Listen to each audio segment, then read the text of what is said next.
Coucou la team, salut les boosters, salut les mobbers, salut les barjots du Vario. J'espère que vous allez bien. Il fait une chaleur incroyable ici, c'est de la folie.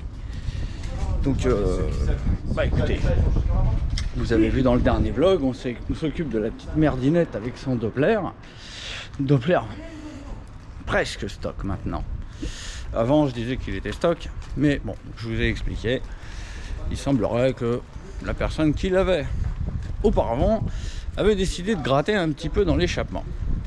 Bon, il y a un petit grattage de 1 mm a priori à l'échappement. C'est bien ce qui me semblait dans les diagrammes. Quand je les ai relevés, donc l'échappement était un poil haut par rapport à l'origine. Donc, bah écoutez. Donc là, ce matin, j'ai été bosser un petit peu dessus. Parce que comme je vous l'ai dit, quand je suis avec la caméra, j'ai plus de pression. À chaque fois, c'est compliqué. Dès que je veux aller essayer un truc, je vous emmène. On fait le température test singe, tout ça. Bref, ça me perturbe. Donc, bah, ce matin, j'ai été bosser un petit peu tout seul. Donc, je suis allé appliquer. Donc, ce que je disais dans le dernier vlog, hein, je disais que peut-être ça serait bien d'essayer un boisseau de 30. Donc, j'ai essayé le boisseau de 30. Mais ça a changé des petits trucs. Donc, j'ai dû repasser à l'aiguille W7. Donc, qu'est-ce qu'il y a eu d'autre? Je suis repassé aussi au gicleur de ralenti de 58. Enfin bref, j'ai tout changé un petit peu. Et il y a même une chose qui est intéressante, et donc qui regarde tous les Stradivarieurs, c'est que je me souviens quand j'avais fait le montage du Vario, j'avais pas vraiment optimisé le réglage de profondeur de courroie en position basse. Donc voilà. Donc dans le dernier numéro, avec la cale de 1, une fois que le moteur était chaud, il fallait vraiment que j'ouvre en grand les gaz pour que l'embrayage patine assez afin d'atteindre le régime de couple et donc que la bécane ait la patate. Donc le résultat, c'était qu'au démarrage, ça prenait gentiment le régime. C'était alors qu'à froid, c'est voilà. Donc ça, je l'ai corrigé en rajoutant une toute petite rondelle de 0,5 au niveau du canon, hein. Donc ça a augmenté un petit peu l'écartement des joues en position basse. Et donc maintenant, eh ben, je pense que j'ai un petit peu amélioré les choses. La bécane, j'ai aussi modifié le réglage des contrepoids. Donc, et j'ai en plus, j'en ai fait des choses. Et je suis repassé au ressort dur. Donc le ressort origine, donc phase 1. Parce que, évidemment, tous ces petits changements, ça a influencé. Et puis, hier, vous avez vu que la bécane a commencé à faire la chèvre au démarrage. Donc voilà, il fallait repasser au ressort dur et donc réalourdir le Vario. Voilà. Bon, j'en ai fait des trucs depuis ce matin. Mais on a toujours un espèce de semblant de king qu'on a depuis que j'ai mis le squish à 1. Donc, l'un dans l'autre, j'ai réfléchi un petit peu et je me dis, comme on a regagné un petit peu à l'embrayage grâce à la petite rondelle, donc j'ai été testé, hein, j'ai testé, ça a l'air pas mal.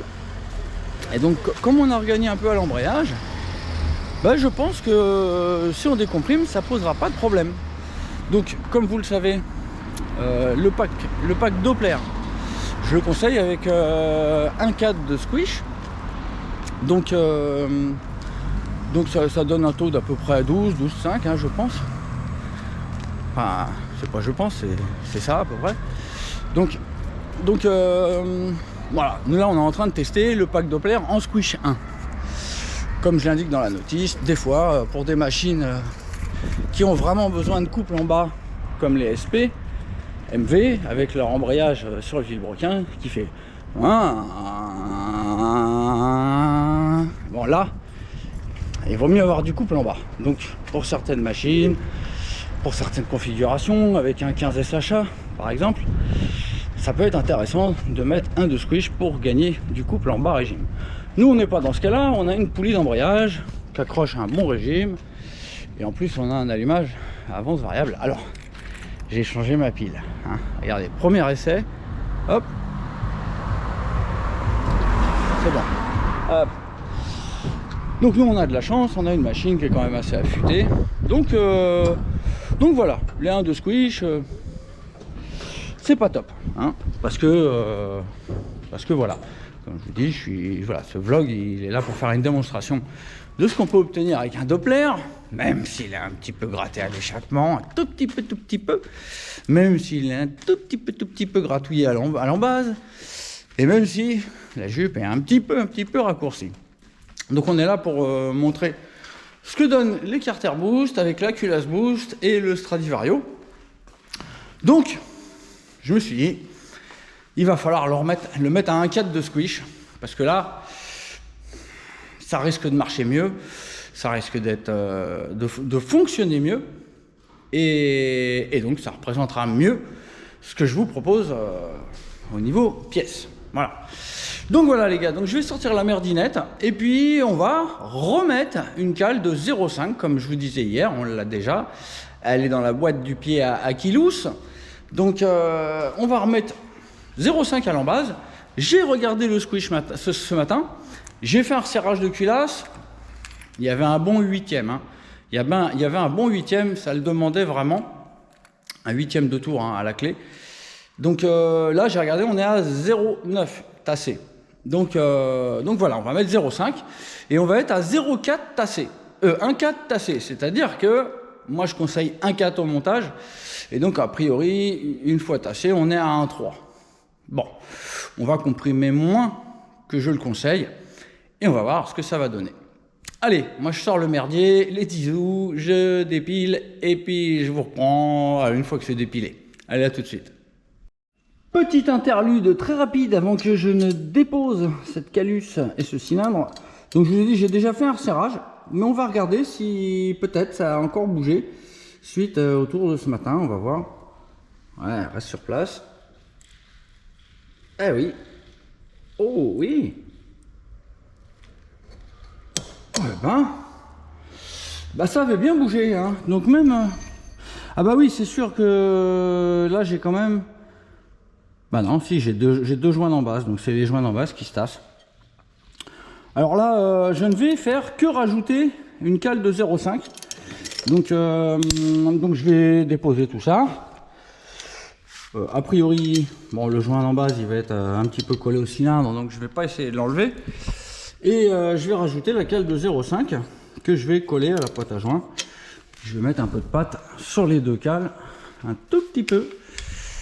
Un petit film de pâte sur les deux cales, et comme ça, bah, on aura pile poil le squish de 1,4. Voilà les copains. Bon allez, je cut parce que je sais pas si vous arrivez à regarder les 52 minutes de vlog, hein. Donc a priori c'est ce qu'on avait hier, donc mais je sais que c'est long, même si je sais que certains boivent mes paroles. Bah, hein, boire c'est bien, mais trop, c'est trop. Allez, je vous reprends tout de suite. Bon, j'oubliais d'en parler aussi, hein. Hier, je vous ai expliqué hein, que la calus avec la chambre usinée faisait 2 mm de moins. Donc le squish est entrant de 2 dixièmes de millimètre de moins. Et hier, je n'avais même pas fait gaffe que bah, c'était bien une culasse usinée. Donc là, on a un de squish. Mais si on avait eu une culasse usinée, on aurait eu 0,8. Donc voilà, donc on était vraiment très loin des valeurs que je conseille. Et là, a priori, on comprime trop. Regardez la bougie, elle est sympatoche, hein. Il n'y a pas de noir sur le tour, c'est bien sec, tout va bien. Voilà, donc sur ce, je continue mon petit travail de boostage, d'affûtage de la petite pétoire. Oui, donc je vous ai dit, ce matin j'ai testé, ça a l'air encore un petit peu mieux hein, que pendant la vidéo, hein. C'est très probablement le réglage vario, hein. J'ai un petit peu alourdi, hein. J'ai mis des poids moyens Polini maintenant, à la place des tout petits avec vis tête fraisée. Donc là j'ai alourdi, j'ai remis le ressort dur et puis j'ai ajusté un petit peu la courroie dans le fond du vario.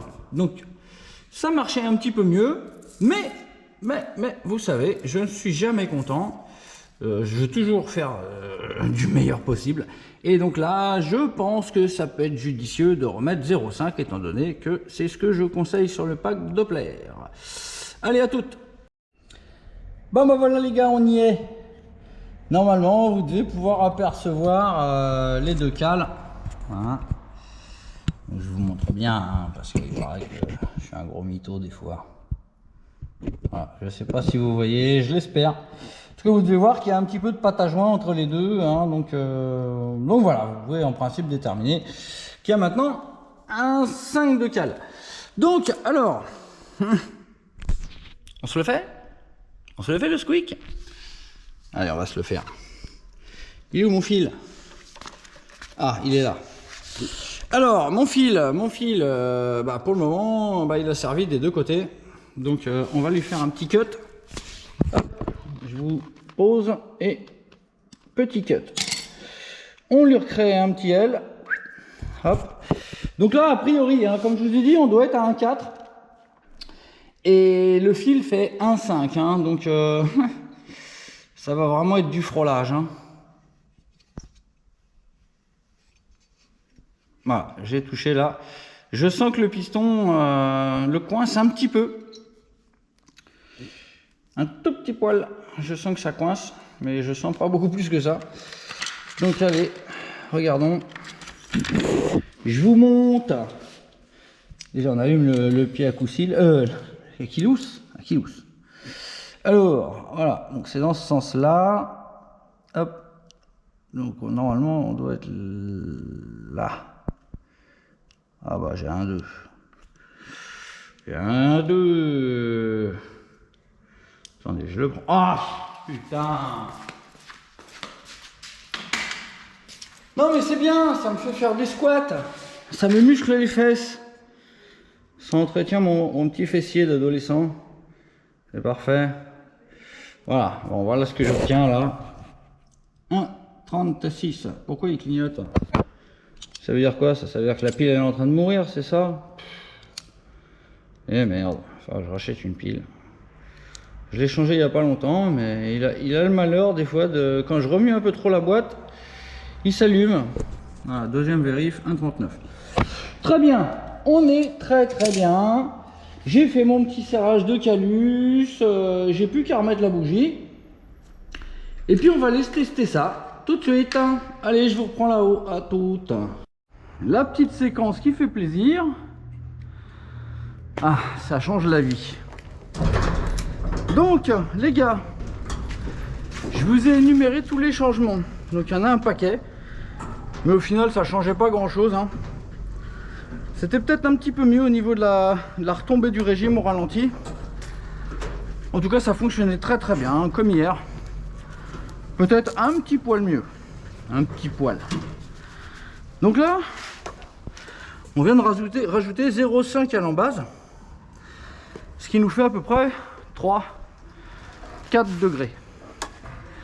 Donc je vous avais dit qu'on devait être aux alentours de 170, 172.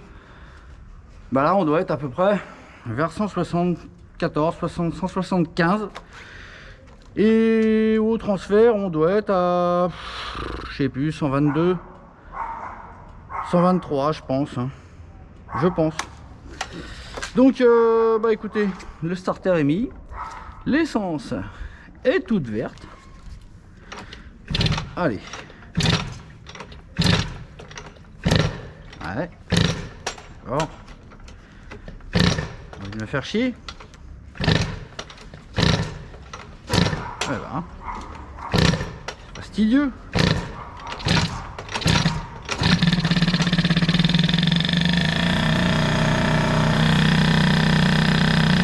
C'est pas trop tôt.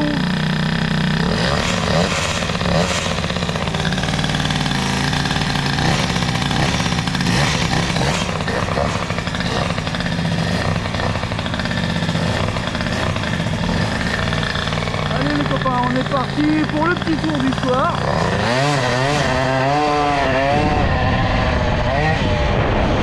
Oui,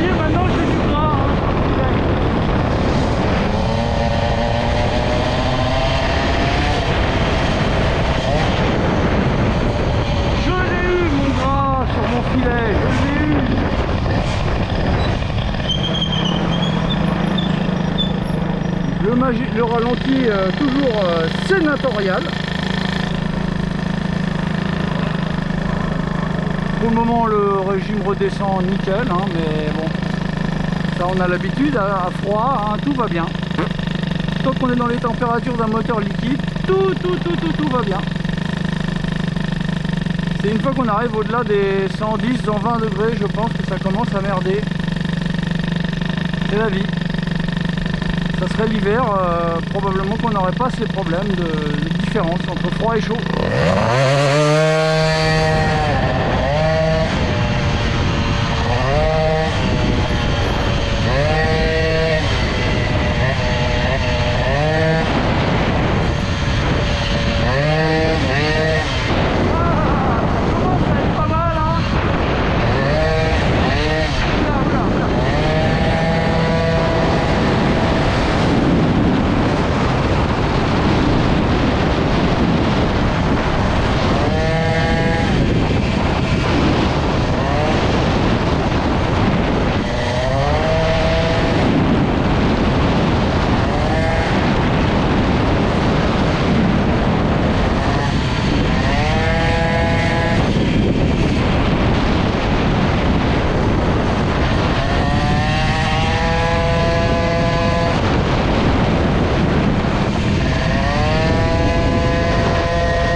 Régime qui retombe nickel, comme vous pouvez voir.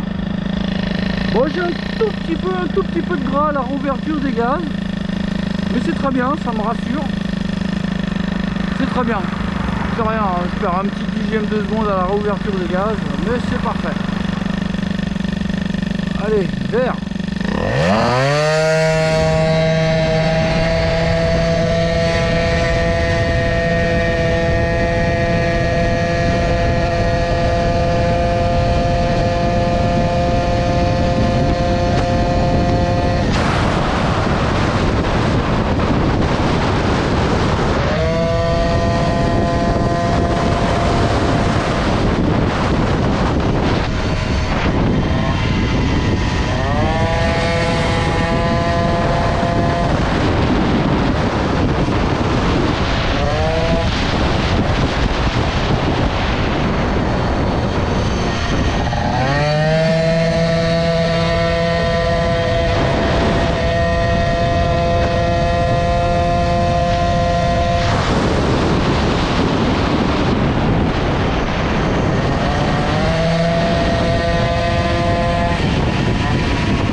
Souillis.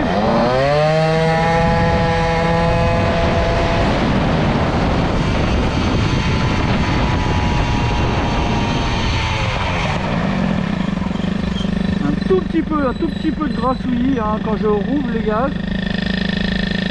mais vraiment c'est négligeable hein. Je pense que je referme d'un quart de tour la richesse et je ne l'ai plus, mais franchement au moment où je laisse comme ça, c'est pas mal.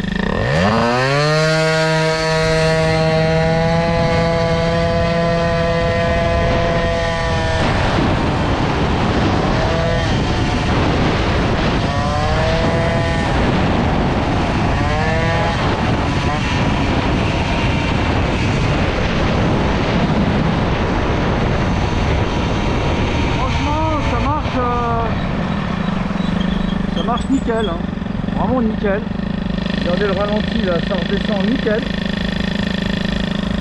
Là on est vraiment pas mal avec tous ces petits changements qui vraiment ont perfectionné la config. Donc là vous ai dit, j'ai tout changé. Hein. Boisseau, on est passé de 40 à 30. L'aiguille, on est passé de W7 à W9. Sur le cran du bas, on a changé le squish, on est passé de 0,9 à 1,4. Enfin bref, tellement de changements. Et au niveau du vario, j'en parle même pas. Il y a aussi plein de changements au vario, le ressort. Et au final, tout est nickel. C'est la fête. Allez, vert. Non, pas vert.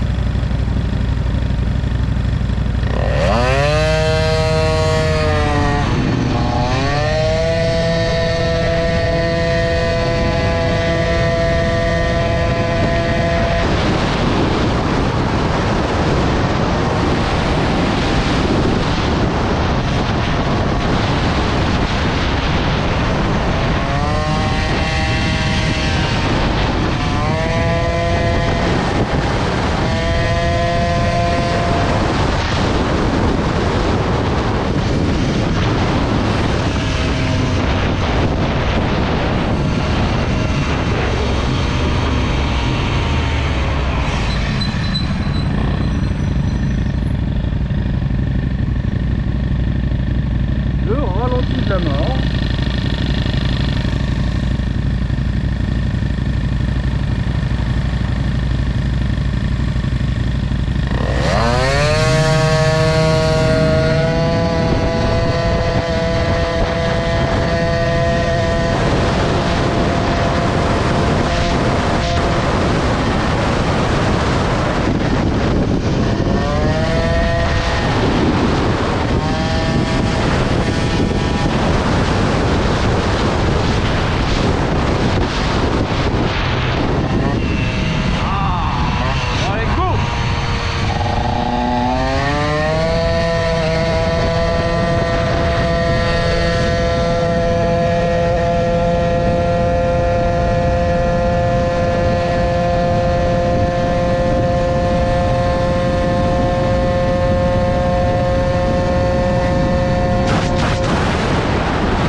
Là les gars, on a la config parfaite, comme par hasard, avec les squish conseillés pour le pack Doppler.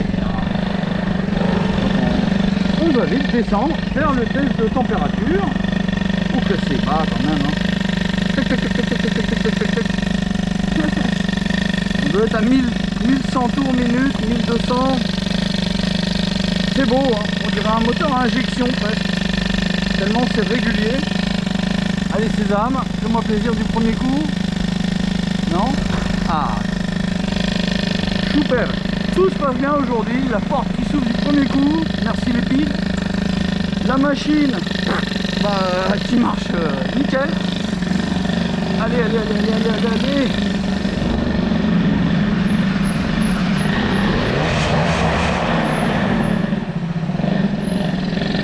Incroyable. Allez, allez, allez, allez, allez, allez, allez. Bordel, bordel, bordel.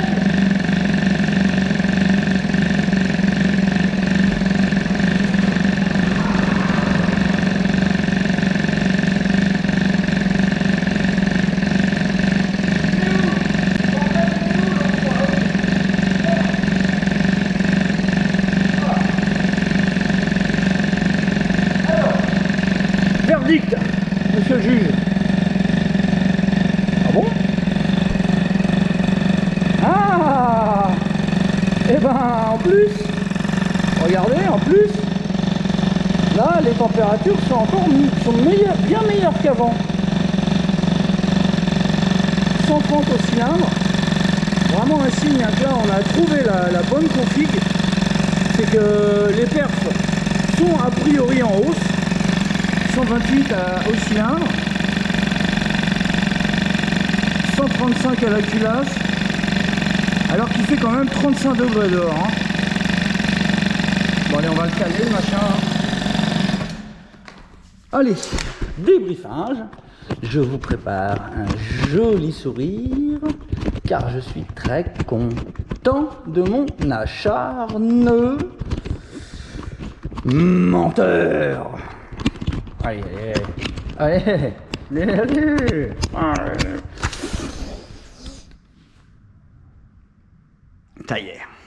Ça y est, on a une pétoire qui fonctionne à merveille. Un 4 de squeak.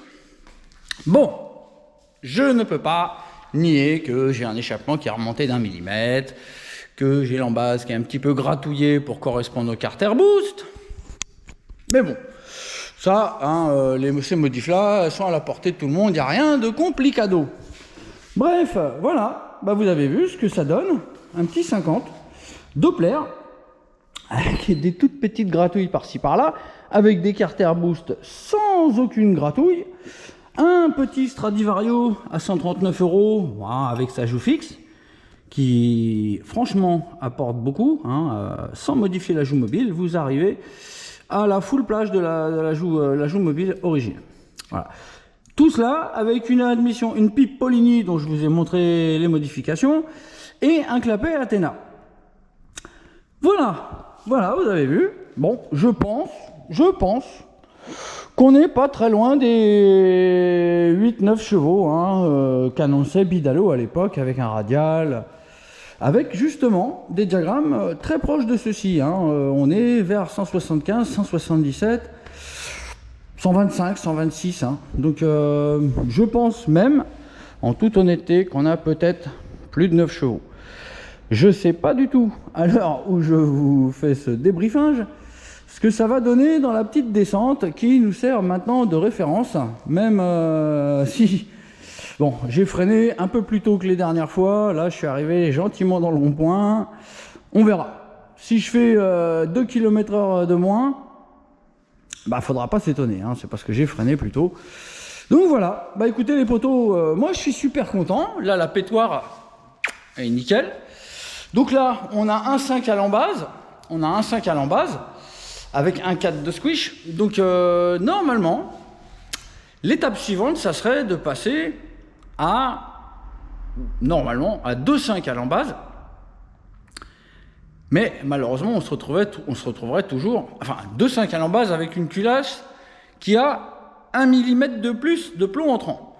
Donc on se retrouverait, en principe, on rajouterait 1 mm à l'embase et la chambre rentrerait 1 mm de plus dans le cylindre. Donc on se retrouverait avec le même squish. Donc on se retrouverait avec un 4 de squish, mais des diagrammes plus élevés d'environ 7-8 degrés. C'est pas le top. En principe, plus on augmente les diagrammes, plus on doit augmenter le taux, et donc diminuer les squish. Donc là, prochaine étape, bah, il va falloir qu'on rajoute. Je pense, ce qui serait bien, ça serait donc de mettre la culasse qui a 1 mm de plomb entrant de plus, donc la Ultra Boost 1. Donc, et de rajouter 0,8 à l'embase, ce qui fait qu'on pourra descendre le squish à 1,2 au lieu de 1,4 actuellement. Donc 1,3 au montage. Voilà. Pour avoir 1,2, il faut avoir 1,3 au montage à peu près.